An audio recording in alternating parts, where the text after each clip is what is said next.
Bapak Ibu, kembali saya mau ucapkan shalom. Semua yang ada di rumah, semua masih menyaksikan tayangan ini.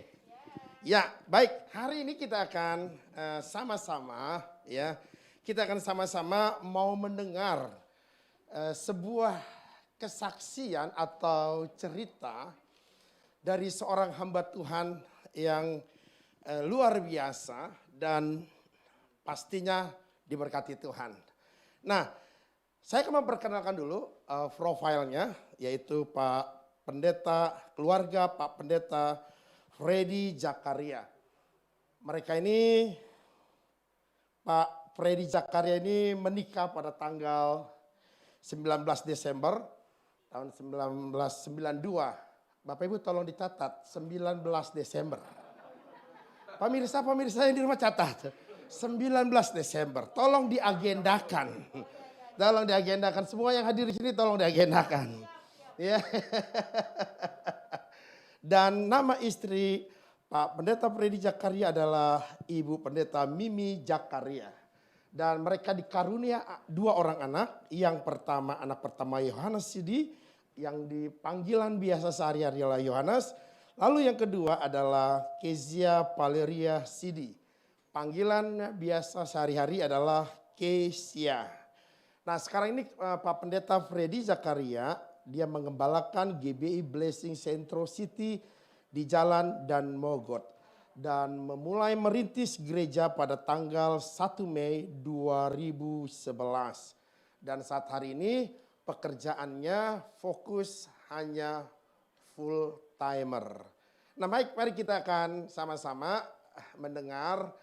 Dan saya akan bertanya kepada Pak Freddy dan Ibu Mimi beserta kedua anaknya untuk menceritakan ya keluarga ini menjadi keluarga yang diberkati Tuhan, keluarga yang bertumbuh kuat karena ada Kristus di dalam keluarga mereka.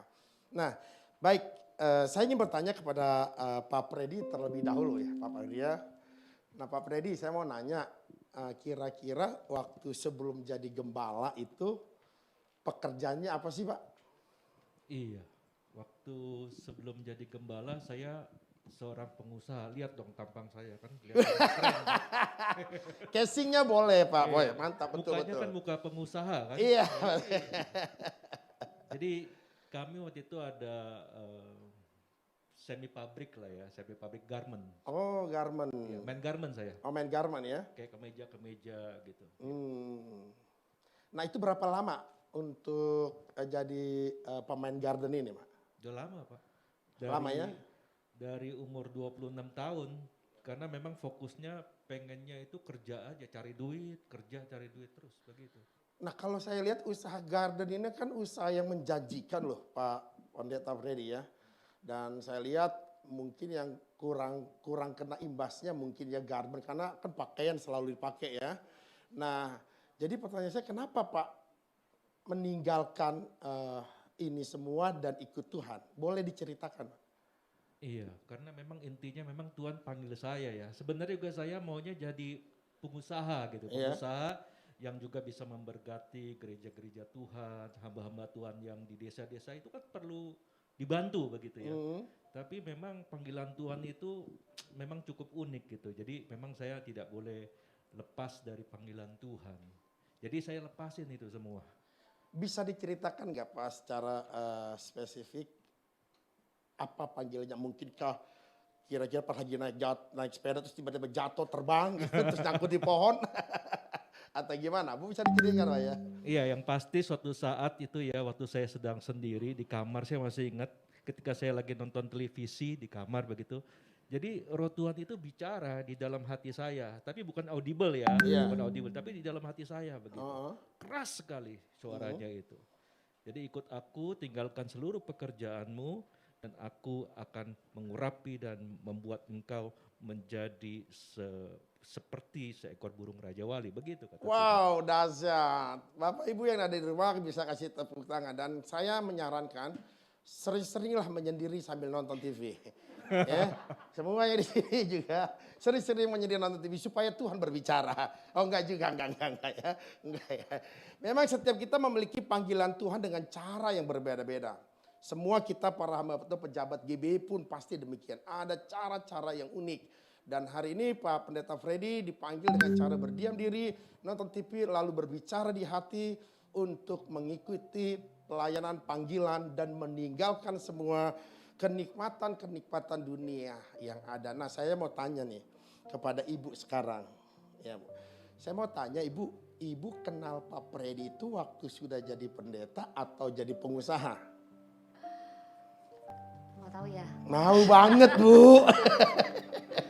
Nah, saya kenal Bapak itu waktu saya masih berusia 15 tahun dan dia berusia 19 tahun. Muda, wow. Berarti saya masih SMP, kok zaman dulu panggilannya kan SMP kelas 3 dan dia SMA kelas 3. Oh, Itu cinta pertama saya. bukan cinta monyet ya. Yang pertama dan yang terakhir mungkin, Bu. Enggak. Atau mungkin ada yang lain, Bu. Terakhir dong. Oh ya, terakhir.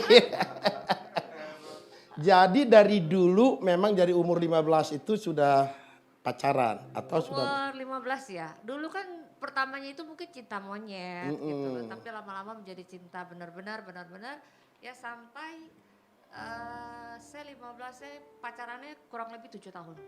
Lama ya, 7 Lama tahun. sekali, saya bilang lama sekali itu. Iya. Ini sekali. pelajaran buat anak muda. Kalau pacaran jangan cuma sebulan, 2 bulan atau setahun.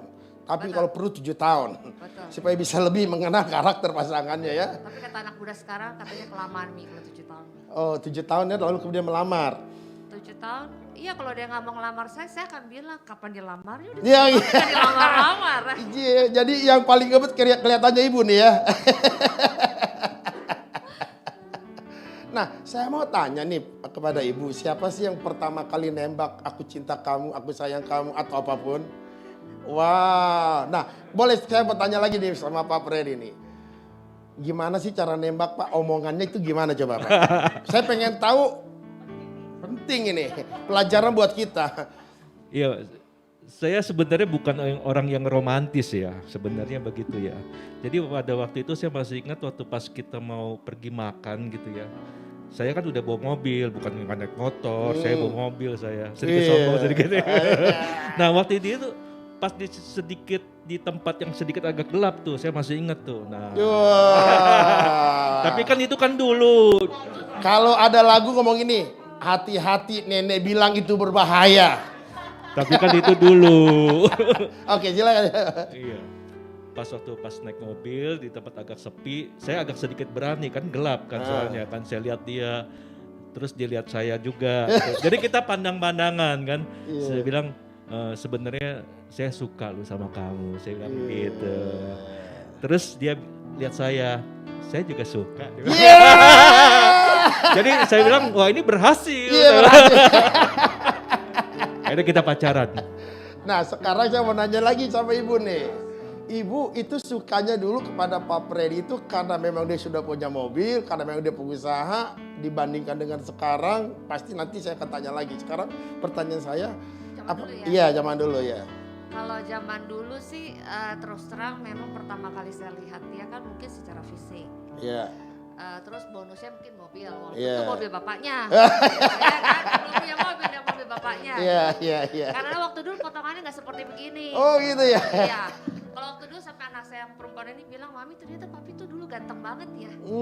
Terus saya bilang, Mami juga begitu. Maksudnya dulu juga ganteng banget, tapi karena sekarang sudah jadinya begini, saya harus terima apa adanya. Iya. Catat itu semua para wanita yang sedang menyaksikan. Terimalah suamimu apa adanya. Silakan boleh lanjut tuh ya. Pertanyaannya Iya. apa yang membuat saya jatuh cinta kan ya karena waktu itu memang saya terus terang saya suka lihat dia. Saya suka dan mungkin saya terlalu polos juga kali ya. Saya pikir saya suka dan dia juga baik menurut saya pada saat itu. Dan yang bonusnya dia punya mobil, minimal saya tidak naik motor. Iya gitu ya kan? Ya akhirnya dia bilang ya udah kita jalanin aja. Toh saya masih 15 tahun waktu itu. Gitu, masih easy going gitu maksudnya. Ya udah jalanin aja gitu. Ya kan siapa sangka bahwa dia yang ternyata kepicut sama saya. Gitu, oh iya. Oke, nah jadi kan Berarti waktu menikah dalam posisi sebagai pekerja atau pengusaha. Nah sekarang saya mau tanya nih, setelah menjadi hamba Tuhan, setelah Pak Freddy memutuskan sebagai full timer hamba Tuhan, gimana rasanya? Rasanya kalau bahasa gaulnya tuh ngeri-ngeri sedap. Sedap. Karena Kenapa, memang pertama kali saya selalu bilang sama Tuhan, bukan sama Tuhan, sama siapapun yang bertanya sama saya cita-cita saya mau menjadi apa. Cita-cita saya sederhana, saya bilang saya mau menjadi istri seorang pengusaha. Saya bilang gitu. Dan memang itu Tuhan kasih gitu, karena memang dengan berjalannya waktu dia menjadi pengusaha dan saya menjadi istrinya gitu loh. Tuhan itu memang baik, Tuhan itu kasih walaupun itu hanya awalnya aja. Mungkin Tuhan bilang gini, kamu mau jadi istri pengusaha kan? Ya udah aku genapi gitu loh. Jadi dari tahun 92 sampai 2000 saya istri pengusaha. Ya kan? Tetapi 2000 ke atas saya istri seorang hamba Tuhan gitu. Karena dia full time. Jadi perasaannya mungkin pertama kali itu campur aduk. Dan terus terang pada saat dia bilang Bapak itu ngomongnya gini. Pada saat dia nggak khusus cara ngomong karena dia takut saya kaget. Jadi pada saat kita lagi santai-santai terus dia akan ngomong gini, Mi, panggilan San, dia kan panggil kesayangan dia tuh San gitu. Panggilan San itu bukannya sekuler, dia bilang. Bukan sekuler loh. Terus langsung gitu saya langsung kaget. Terus saya langsung diam. Terus saya bilang gini, udah jangan mikir macam-macam. Saya bilang begitu, saya langsung takut. Udah jangan mikir macam-macam gitu. Secara logika saya takut gitu loh. Dia nggak maksa. Udah seperti tidak ada apa-apa dan itu dia lakukan selama 6 tahun. Setiap kali ada kesempatan atau momen dia bilang begini, Mi ingat loh kayaknya panggilannya itu makin kuat bahwa dia itu bukan di sekuler. Terus saya bilang ini ingat ya anak kita 2 masih kecil dan dapur itu harus ke pool. Saya bilang gitu, jangan macam-macam saya bilang gitu. Akhirnya setelah 6 tahun dia bersabar menunggu sampai terakhir dia nanya lagi yang tahun ke-6. Saya masih kekeh saya bilang begini, gini aja bilangnya kan Tuhan ngomong.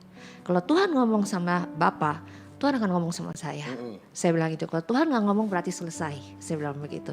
Ternyata saya cerita sedikit pada Tuhan kita itu unik. Saya pada saat ngomong gitu, saya gak bilang gini, Tuhan apa ya? Enggak, perasaan saya udah saya asal ngomong gitu. Saya pikir kapan Tuhan akan ngomong sama saya gitu. Ternyata selang beberapa lama, Tuhan ngomong sama saya pada saat saya mandi. Saya masih ingat, saya lagi mandi gitu loh. Tuhan aja ngomong gini, percayakah kamu sama aku? Percaya Tuhan.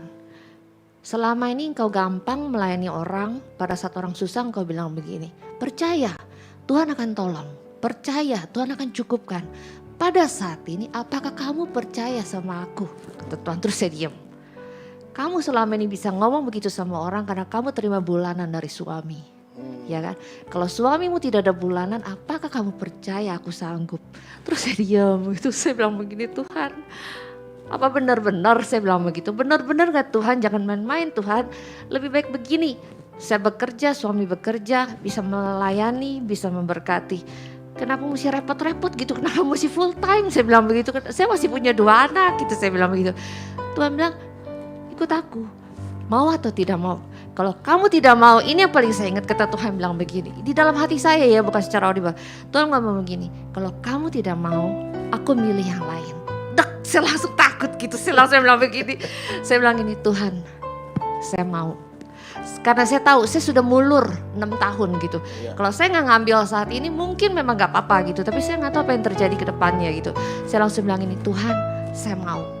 Dengan resiko saya gak berpikir apa-apa lagi gitu. Jadi saya selesai mandi buru-buru, mungkin dia gak tahu ada apa-apa kali. Dia gak tahu apa yang terjadi dengan istrinya gitu di kamar mandi gitu. Dia tenang-tenang nonton TV, pada saya udah selesai saya keluar, saya bilang ini, Sami mau ngomong dong, apa?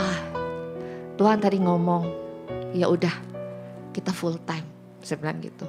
Dia bilang benar, karena Tuhan sudah ngomong, saya bilang. Jadi pada saat itu saya ambil keputusan, ya udah kita full time. Jadi setelah saya bilang iya kita full time, baru dia mengambil langkah-langkah selanjutnya gitu. Dia selesaikan pekerjaan dia beres-beres semua untuk kita masuk di dalam full time. Jadi nggak gampang sih. Jadi dari tahun 1994 berarti 2000 baru dia full time. Berarti 6 tahun dia tunggu saya dan saya bilang Tuhan saya nggak mau.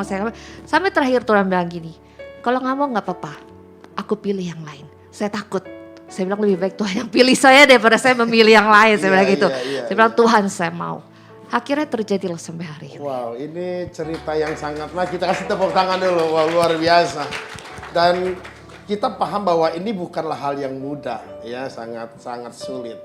Dan tentu kepada Pak Freddy juga tentunya sangat sulit menantikan jawaban antara mau dan tidak. Nah, waktu Ibu bilang bersedia dan mau full time dengan semua pergumulan Pak Freddy untuk bisa diterima keputusan full time itu apa rasanya? Iya, yang pasti ya, saya sebagai suami saya tidak pernah memaksa istri. Ini penting nih. Iya. Istri itu tidak boleh dipaksa. Iya. Tapi harus diperhatikan, kita harus masuknya di waktu yang tepat gitu, di momen-momen yang tepat itu. Saya udah tahu Ini salah satu ilmu. karena saya udah pacaran sama dia kan hampir 7 tahun, jadi saya tahu. Oh, Jadi saya tahu gitu, itu pengalaman gitu ya. gitu ya, iya. Jadi waktu saya ngobrol juga sama dia bahwa saya mau full time, terus dia bilang, oh nggak bisa gitu kan. Ya udah saya sabar saja. Saya tidak pernah memaksa dia gitu kan. Tapi saya bicara juga sama Tuhan, Tuhan kalau engkau sudah bicara dengan aku, kan Tuhan juga bisa bicara dengan istri saya. Iya. Maka itu kan Tuhan bicara. Iya. Nah ketika Tuhan sudah bicara, terus kemudian dia bicara sama saya terus terang, saya meloncat pada saat itu. Waduh, saya senang sekali, sukacita sekali bahwa memang itu jawaban juga gitu ya, bahwa Tuhan juga ternyata bicara sama istri saya. Jadi saya sangat senang, saya sangat sukacita dan kami terus mau melayani Tuhan lebih sungguh lagi. Nah, ini pelajaran penting buat kita para hamba Tuhan, para pejabat-pejabat, bahwa dalam melayani Tuhan, memang kita itu harus memiliki kesatuan, baik itu persetujuan istri maupun persetujuan suami, supaya perjalanan pelayan kita berjalan dengan mulus, dengan baik, karena ada satu visi, ada satu tujuan. Ini adalah satu contoh dari keluarga yang betul-betul bertumbuh dan kuat. Karena kalau pelayanan kita tidak disetujui oleh suami atau istri, gimana mau kuat? Yang ada cuma cekcok dan cekcok. Nah, kita bersyukur hari ini bisa mendengar kesaksian luar biasa. Dan saya coba ingin bertanya kepada kedua anak daripada Pak Freddy dan Ibu Mimi. Ini namanya Yohanes ya, panggilannya Yohanes ya, dan Yohanes Kesia. Dan saya mau tanya, ini berarti waktu kalian masih kecil ini berarti papa dan mama sudah jadi hamba Tuhan? Iya, betul ya, jadi hamba Tuhan. Nah, pertanyaan saya, gimana menurut kalian jadi anak seorang hamba Tuhan yang full time hanya ngurusin jemaat? Ya kadang-kadang ya dalam tanda kutip suka lupa juga sih mikirin anak gitu ya. Nah, gimana perasaan kalian sebagai anak? Coba dimulai dari Yohanes. Sebenarnya perasaannya mungkin karena dari kecil. Jadi kayak mungkin berasa ini bukan pilihan. Ya ini kayak ya udah emang mungkin ini jalannya adalah kita adalah anak hamba Tuhan. Tapi mungkin karena kita dari kecil udah dipupuk bahwa emang melayani Tuhan adalah sebuah kewajiban kita sebagai anak Tuhan gitu kan. Jadi melayani itu bukan kayak dipaksa, tapi kayak yaudah emang kita harus melakukan ini untuk Tuhan gitu. Nah, bibit-bibit itu yang mungkin dari kecil udah jadi pegangan juga sih sampai sekarang. Jadi bukan lebih ke arah risih atau apa, tapi lebih ke arah gimana kita sebagai anak Tuhan harus kasih contoh nih sama orang lain, karena ada beban nama orang tua sebagai hamba Tuhan di belakang kita gitu lah. Itu yang selalu diingat. Jadi kalau mau ngapa-ngapain selalu itu jadi pegangan. Ini benar apa enggak nih? Ini benar apa enggak? Lebih ke situ sih. Oh gitu. Kalau Kesia, betul ya Kesia ya?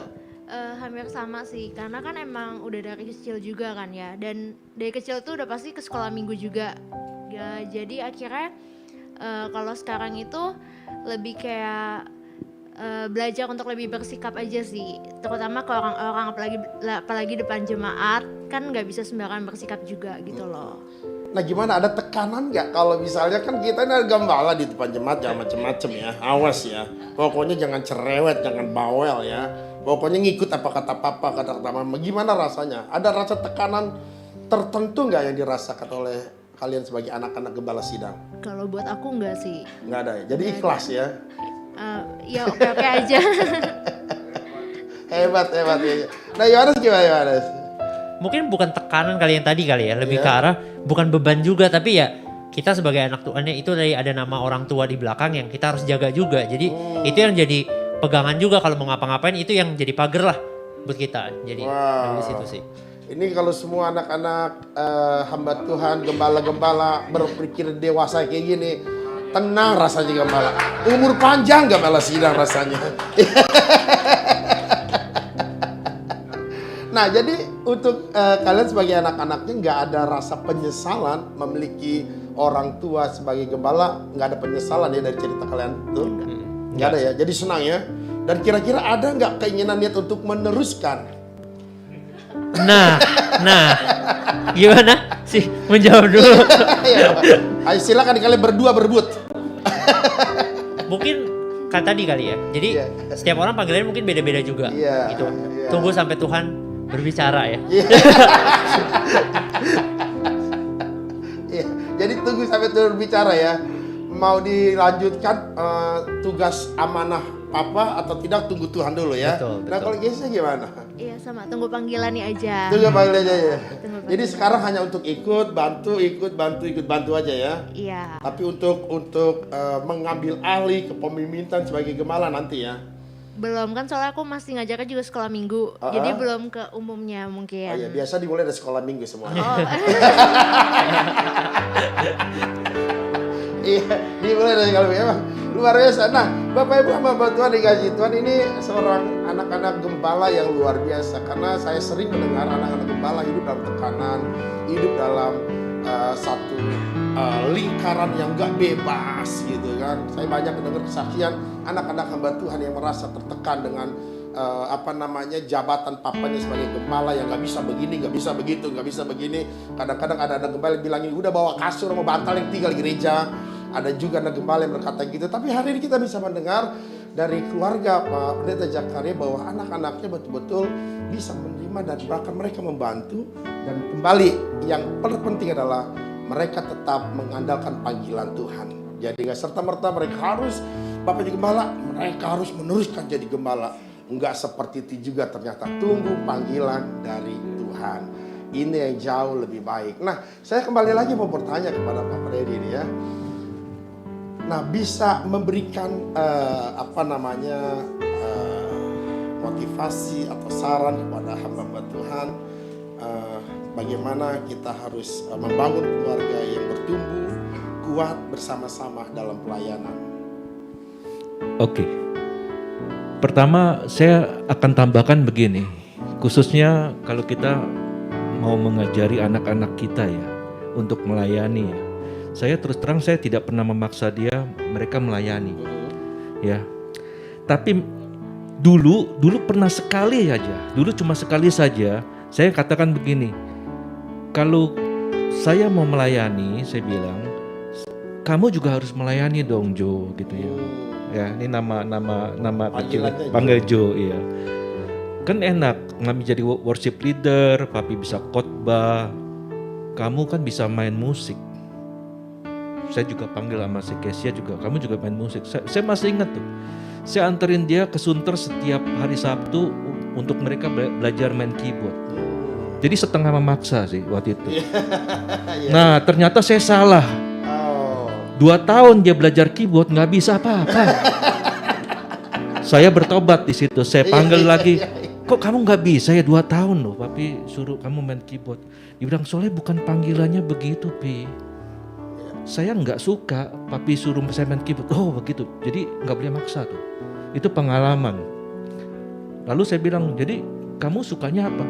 Saya suka kalau melayani di gereja Tuhan sebagai multimedia. Oh iya. Kalau begitu ya sudah, kamu melayani multimedia. Jadi IG semua tuh gereja dia yang buat dan itu ternyata bagus. Saya tanya lagi sama Kesia, jadi panggilan kamu apa? Saya suka sama anak-anak, jadi saya suka jadi guru sekolah minggu. Ya sudah, akhirnya saya dorong dia menjadi guru sekolah minggu dan akhirnya kita berjalan. Kita berempat tuh kalau hari Minggu tuh sama-sama, wow, 4 menjadi 1, powerful, dan jemaat bisa melihat kita bahwa kami betul-betul mau melayani Tuhan dengan sungguh-sungguh, begitu. Jadi memang kami mendorong mereka, tapi tidak memaksa, begitu. Jadi dengan kata lain bertumbuh itu nggak harus selalu memaksa ya, tetapi kita harus bisa memahami apa yang diinginkan oleh anak, apa juga yang dipikirkan oleh anak. Nah, saya mau kembali kepada Ibu. Coba Ibu apa bisa memberikan motivasi atau dorongan kepada istri-istri hamba Tuhan bagaimana untuk bisa menyemangati, mensupport, mendukung supaya bertumbuh dan berjalan dalam pelayanan bersama-sama semakin kuat. Ya, mungkin bukannya masukan bahwa ini hanya berbagi aja bahwa saya percaya kalau Tuhan memanggil pasangan kita, mau itu istri atau suami, kita akan diperlengkapi. Kalau Tuhan memanggil suami, istrinya akan diperlengkapi. Amin. Kalau Tuhan memanggil istri, suaminya akan diperlengkapi. Karena apa? Seperti janji nikah kita, pada saat kita diberkati oleh Tuhan, kita bukan dua tetapi menjadi satu.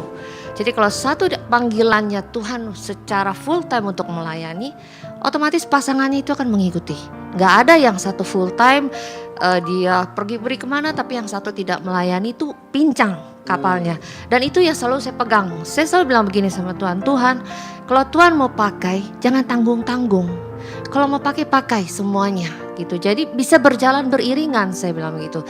Seperti tadi bahwa benar tidak ada pemaksaan, tapi dari kesadaran pribadi secara pribadi gitu loh, bahwa saya sebagai istri, tugasnya Tuhan sudah percayakan untuk mendukung suami.